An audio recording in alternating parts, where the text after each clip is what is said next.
For Sunday, April 16th, you've found the Georgia Gang. And topping our agenda on this Easter Sunday, there's a major election Tuesday, and it comes down to, is he one of us? I-85, how about a bonus for getting that thing fixed more quickly? And Atlanta gets a Super Bowl for the third time. Some of the stories up for grabs on the Georgia Gang. From the Fox 5 studios, the Georgia Gang starts now. And we're so glad you can be with us on this Easter Sunday.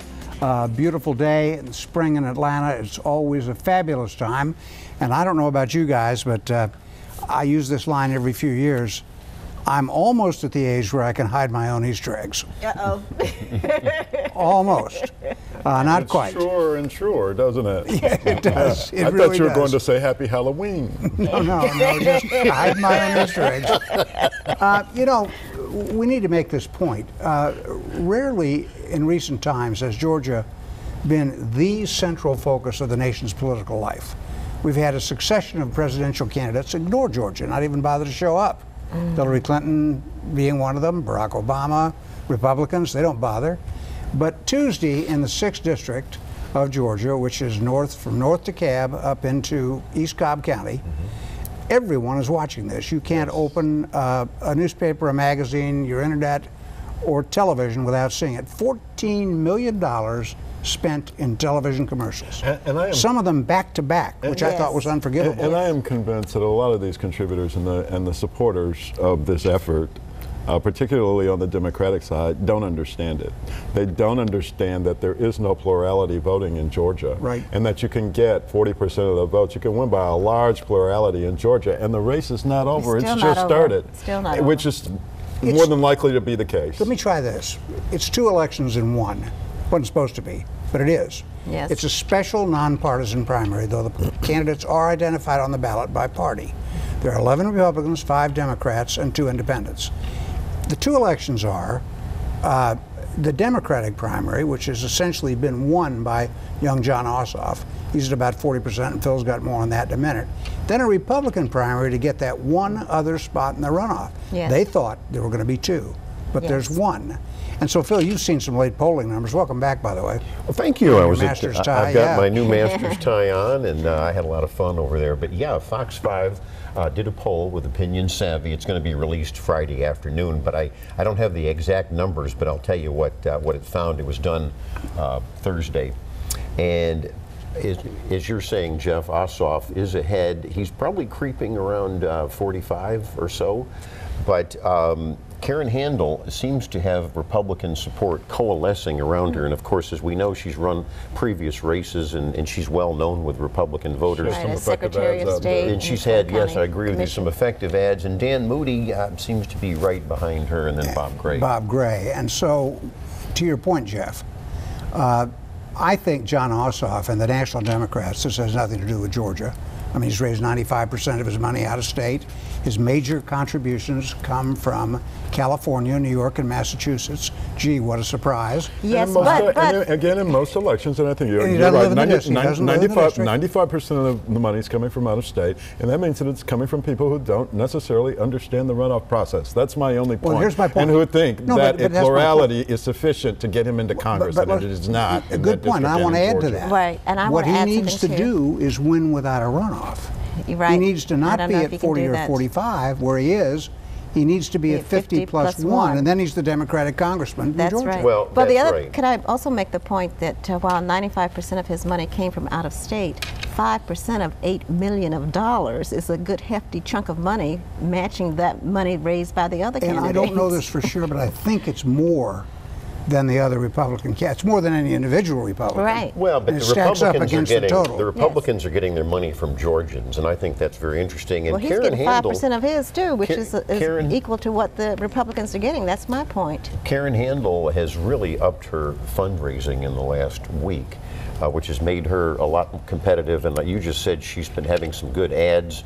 Now, some of the top Republicans have been having some good ads. I think we said in earlier broadcasts, the Republicans were kind of missing the mark. Yeah, and I really don't want you all to get into too much trouble with this whole money's coming outside of the district argument because Look at all the money from the Republican on National April Committee. Right? 19, an awful lot of money is going to come into this Like into this you've race never seen. on behalf of the Republicans. And they came in late in this one. They're The here Exactly. already. You're They're actually already right. here. The PACs on both sides are very active. Right. You know- You're right. The independent political action Hey, committees. Phil, you missed it last week. I held up as my show and tell all the mail that Oh, the he Williams had a household had huge got. stack. A huge It was stack. this big. It's about 50 pieces. I don't doubt now it. this, what I brought in today, this is the mail received Thursday Just a one at the day. Williams How about the household Ossoff in the poster? 6th Can you Congressional unfold the District. Ossoff poster I'll hold there? up the It's, Ossoff poster. I mean, work it's with me pretty here, Lori. amazing. This is aimed at millennials. This is addressed to my daughter. And it's a poster, courtesy of John Ossoff. And it says, what does it say? It's time to build bridges, not walls. And Vote April 18th. I've never seen one of those. Looks And, like a fifth grader did that. and now some other things, that's where they're aiming. And now what you've also got in Are here, you saying that's the IQ of the Yeah. Democratic voter they're targeting? you've got Judson Hill, No. who's the Cobb County candidate in the race, the state senator. There he is with Invoking Ronald Reagan. Reagan. And then you got, and to your point, they're all attacking Karen Handel. She, in turn, is attacking Dan Moody and Bob Gray. Right. Right. It's so The we've next got two to behind assume her. she is the Republican front runner. But again, Jeff, somebody looking at this from afar, they're going to see Ossoff say at 42 Yeah, and 45. Karen Handel at Good. 20. Yeah, that contributor from California who doesn't understand what's going on here is thinking, oh man, my guy's going to win this, and we're going to send Donald Trump a lesson. Now, And it just say doesn't work this. that way. in I will Georgia. say this. We, of course, tape on Friday. I think it's a jump ball with the Republicans because Karen agree. Handel could fade by Tuesday. Well, she's the subject on television. She's the #1 attack. But she is surging this week, and it will be interesting to see about Moody and also Right. Gray. And also, they said the early voting was going to Ossoff, but by Friday time, it looked like it was pretty split evenly among Democrats and Republicans voting early. And Well, Friday was the the last day reason of for early that- voting. The polling shows there's very few people with no opinion. I thought that was interesting. And the reason for that, Alexis, is that the early voting sites in North DeKalb and North Fulton didn't open until this past week. Right. Previously, it was Right. at centralized county places. So it's fascinating. It is a classic reverse of the late 19th century. Is John Ossoff a carpetbagger or not? He doesn't live in the district. Does that make him a carpetbagger? Sure. No But more. he did grow up. Please, come He did on. grow up near North Lake Mall. All right, I'm getting the signal. Got to get off. Show and tell time is over. We're going to come back with something we hinted at last week, bonuses for fixing the blowout on I-85. Stay with us. Have a question or comment for the Georgia Gang? Visit their website at fox5atlanta.com. And by the way, we spent so much time on that one congressional seat because anywhere you live in the state of Georgia, you're being bombarded by the campaign commercials from that race. I've just never seen anything like it. Before we turn to I-85 and the blowout, let's quickly talk about the state senate district in Cobb to replace Judson Hill. Very Republican seat. Governor Deal is actually endorsed in a Republican primary. He This is did. special. He did. He endorsed one candidate, Gus Macris. There's several candidates in there. In my opinion, the most conservative is Dr. Roy Daniels, and then there's the lady Kate Kirkpatrick, where there's been controversy over her legal name being on the ballot. As we tape, we don't know the determination of that. Well, and it's not one we really want to get into because I know a wonderful friend named Alexis Scott, who used to be known by some other name called Alexis Reeves, right? And that's the way life is. Yeah. And so I think this whole thing about challenging a candidate because she used her married name at one cycle and her, I guess, real name, Kate Kirkpatrick, Family original name. name, a family name. I don't think you want to get into that with women voters. I really don't. No, I don't. I think Except that she gave money as a Democrat that's under the one point. name. I think the point is that she gave to a lot of left-wing Democrats, and she calls herself a Republican. Yeah, under one name, Yes. and then she gave to Republicans. Right. Sounds like under Donald Trump. another. See, All right, how about we, that? we said He last didn't it change does. his It really name. does, Jeff. That's well said. So now this I-85 thing, we're coming to grips with it. Where I got to Channel 5 to tape very easily. It was 27 minutes as opposed to my usual 25. because I'm figuring it out. I'm using different routes. This week, the state outlined the terms of the contract with C.W. Matthews. There's a $3.1 million bonus if they can finish in May rather than in June. I think that's kind of cool. I think it's smart. It is, and it's a day-by-day bonus, and so the quicker they finish it, the more money they'll be able to, the more of a bonus they'll be able to receive. But I want to go back to the theory espoused a week ago that it is a crisis in transportation in Georgia, I mean in Metro Atlanta, right, that helps us solve our crisis, our transportation crisis. It happened in '96, it's happened again. I don't know what's next. I understand that we had a bridge or something else that caught fire last week, but every once in a while, Phil, it looks like we got to have something blow up or crumble or catch fire for people to say, I'm going to catch MARTA. Right. I'm going to change my route. I'm going to telecommute or whatever. Well, the other thing, I'm a little bit concerned about the bonus feature, though, because they might be tempted to cut some corners, and that would not be good. But, you know, I thought about that, but I think the state DOT engineers are all over that thing. They're living there, so well, they're going to be inspecting it, yeah. Yeah, you know, now that led to another, I thought, very cool thing, to use that overworked word, was Donald Trump having Atlanta's first responders, Atlanta's police, and the state patrol up to the White House for a photo op. I thought that was very cool, especially those two fire battalion captains who pulled the officers out from under the bridge moments before it collapsed. And it was so strange to hear Donald Trump surrounded by our Georgia folks talking about mother of all bombs. Talking about the mother of all bombs. And our firefighters are sitting there. What is he talking about? Do I need to be in this conversation? right. I thought that was very good. It was a nice appearance. I will say this. I have to take a poke at the Atlanta Journal-Constitution, because on Friday they had the picture with the first responders and the president on page 6. Now, if that had been President Obama, that'd been on page 1. It's a slant. You know it. It's true. It's a slanted newspaper. I don't agree. I didn't even notice that, but I totally agree with you there. Now, on a not so happy front, here's MARTA, which has really risen to the forefront during this thing, and has been nimble, adding parking places at suburban MARTA stations and the lots. Absolutely. Lots of stuff. Done a very good job. Huge increases in ridership. And then Thursday we find out that 4 people were shot on a MARTA train as it arrived at the Westlake station. And I tell you, the coverage of that just said to me, those people are not the ones I want to be riding on a train with. And you know, it's always been sort of the albatross with MARTA, either the reality or the perception that there's crime, and then when something like this happens, it just, you know, especially at a time like this when MARTA is really doing well, and a lot of people are taking a chance on MARTA who have never ridden it. Much better police these days. Exactly right. And then for an incident like this to happen, it's just really unfortunate. I agree with you. I also think it's indicative of the rising crime rate overall in the city of Atlanta, and I think there's a lot more pressure now on new Atlanta Police Chief Erica Shields to come up with some really concrete plans, including returning to stop and frisk. Now let's speak about another area of crime situation, and that was Gwinnett County. Another story that became national. Gwinnett police in a traffic stop, one officer punched on video, punched the motorist.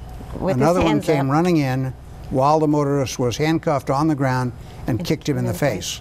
The video was clear, compelling, no way to explain it. The Gwinnett police chief addressed that immediately, said he was sickened and they're fired. And let him go. And you know, just a month or two ago, I was out in Gwinnett County moderating a panel discussion between citizens and Gwinnett police officers.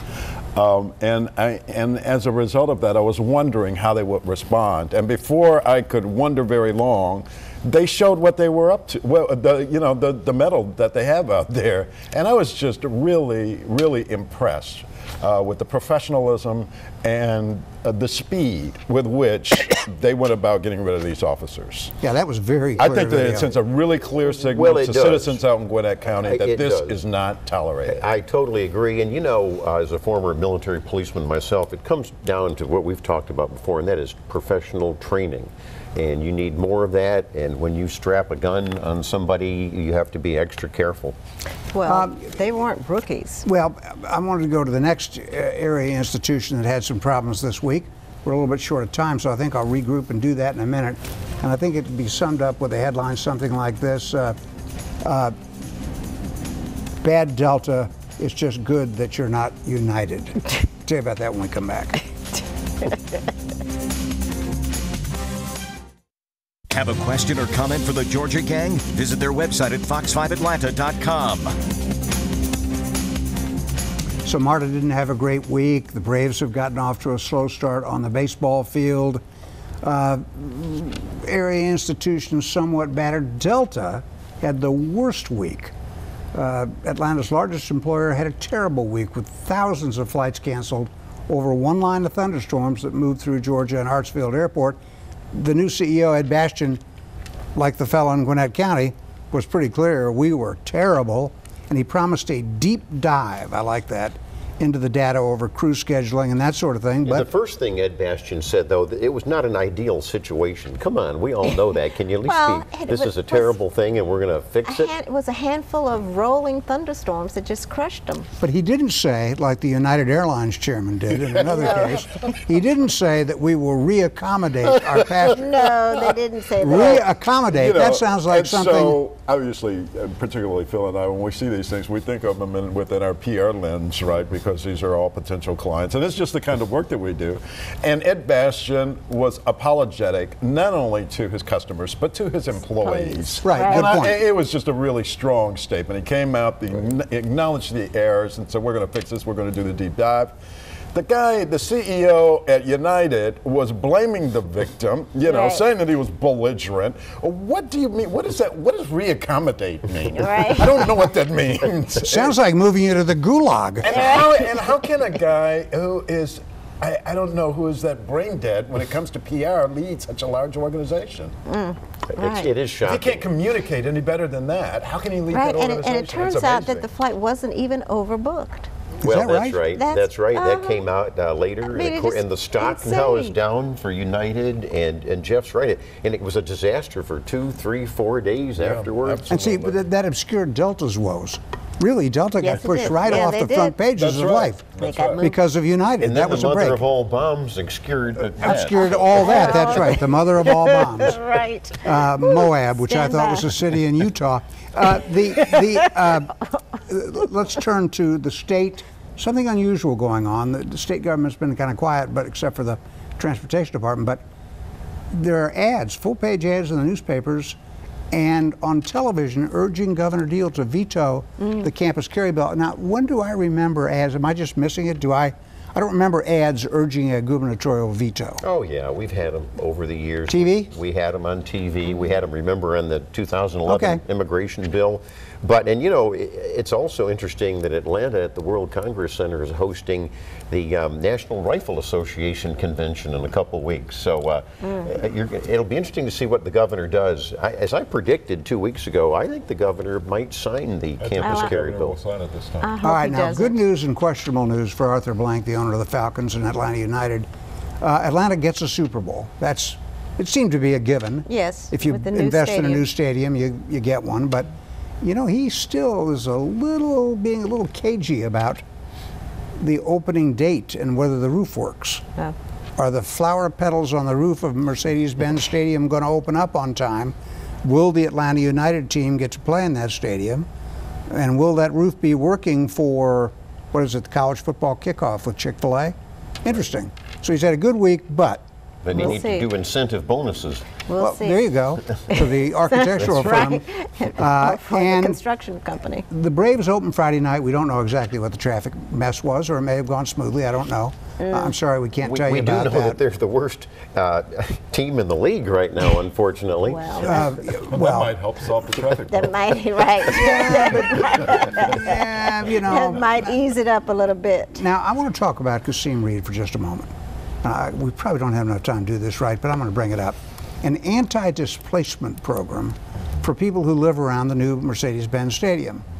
If the property of your home increases and your property taxes go up, private contributions will be used to pay your additional property taxes. If your rent goes up, and you can't afford it, private contributions will be available to help you make your rent payment. What is to stop a landlord from just raising the rents 100%? Well, they know they're going to be paid. I don't think that that's likely to happen, and it really But I is think it's focused on the homeowners. it's focused on homeowners, and it's focused on property taxes. It's a great thing, and it But shows that you have. It's not the market. It messes with the market. It's all private. It's private sector. It doesn't mess with the market to the extent that you're going to have some, and there's an anticipated property value increase in that area. But Jeff, he does make a good point. He does make a good point about the landlords, though. No, I don't. I don't think that it applies that much to landlords. The real beautiful thing about it is that there's no tax money involved, and so hats off to Mayor Reed, to John Ahman over at the Westside Future Fund for pulling this thing off. I think that they did a great job. Keisha Lance Bottoms had asked the city of Atlanta to look at this kind of anti-displacement legislation, and so it was really needed. And I think it's just a great solution because it doesn't involve any tax money. Well, that's how long are people going to pay subsidize other people's rent? Yeah. Now, in the meantime, last thought, we're getting the wrap up here. You know, we've got people getting arrested. It's not getting much coverage, but people getting arrested at Turner Field in Georgia State because they're not getting their handouts for the new stadium there. Everybody's got their handout. They want free stuff. They want free stuff. Yeah, it's like Obama's still president. What is this? Oh, please. Those folks were looking for a community benefits agreement, and you know, you've got a buyer there, essentially the state of Georgia, that doesn't have to abide by a zoning rule in the city of Atlanta, much less a community benefits agreement. Right. And so they've got to come to terms with who they're dealing with. Don't mess with Mr. Market. All right, when we come back, we will go to winners and losers on this beautiful Easter Sunday.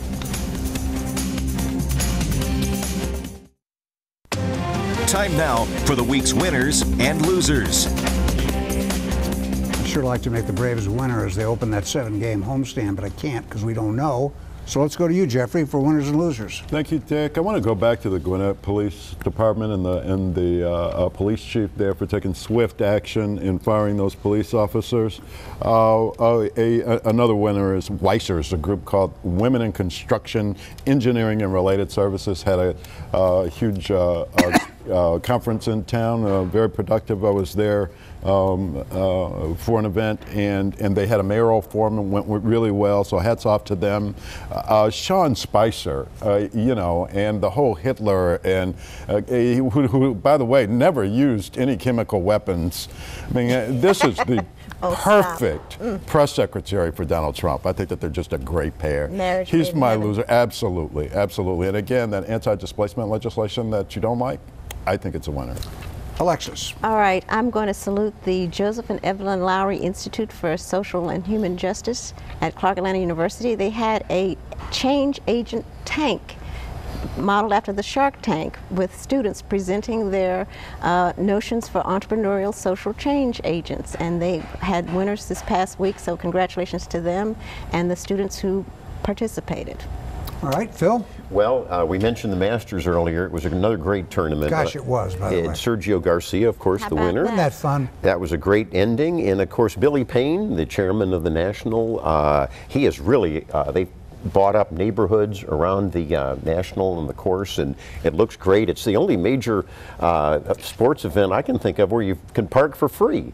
But and also, how much does it cost to buy a ticket? Also, the mother of all bombs is my winner. It's a darn shame that Barack Obama never used that, and it's a darn shame he never acted in Syria like President Trump has. So America is great again when it comes to our national security and defense. I will surprise you. I'm going to make Donald Trump a winner for signing an executive order that allows the states to cut off funding to Planned Parenthood and puts them into so many abortions. Twice and the Atlanta Hawks, we didn't mention them when we mentioned the Braves and the Falcons, but the Hawks today start a playoff. They've had kind of a mediocre, disappointing season, near 500, but they play the Washington Wizards in the playoffs starting this afternoon, and hope can always be with them. And finally, my winner, John Lewis.